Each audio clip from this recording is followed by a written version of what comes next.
ലോക അത്ലറ്റിക്സിലെ ഏറ്റവും കഠിനമായ പരീക്ഷ. 10 ഇനങ്ങൾ, 2 ദിവസത്തെ മത്സരം. ശരീരത്തിന്റെയും മനസ്സിന്റെയും സഹനശേഷി ഒരുപോലെ പരീക്ഷിക്കുന്ന പോരാട്ടം. അതാണ് ഡിക്കാത്ലൺ. അത്തരമൊരു ഇനത്തിൽ ഇന്ത്യയുടെ പേരിൽ ആദ്യ കോമൺവെൽത്ത് മെഡൽ നേടിയിരിക്കുകയാണ് തേജസ്വിൻ ശങ്കർ. ഡിക്കാത്ലൺ എന്ന പേരിന്റെ അർത്ഥം തന്നെ 10 മത്സരങ്ങൾ എന്നാണ്.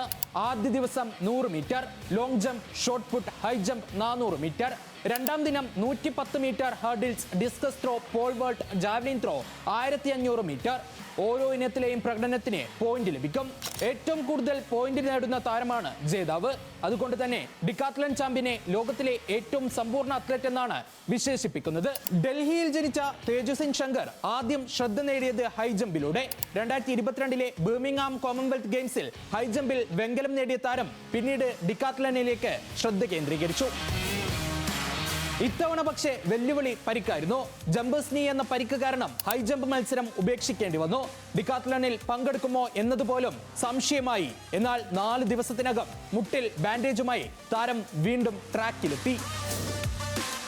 100 മീറ്റർ മുതൽ 1500 മീറ്റർ വരെയുള്ള 10 ഇനങ്ങളിലും വേദനയെ മറികടന്ന് പോരാടി.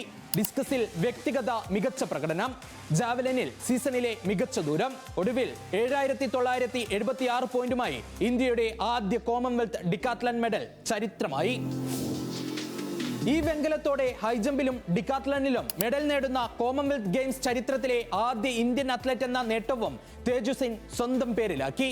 പരിക്കിനെ തോൽപ്പിച്ച ഈ പോരാട്ടം ഇന്ത്യൻ അത്ലറ്റിക്സിലെ എക്കാലത്തെയും പ്രചോദനാത്മക വിജയങ്ങളിലൊന്നായി മാറിക്കഴിഞ്ഞു.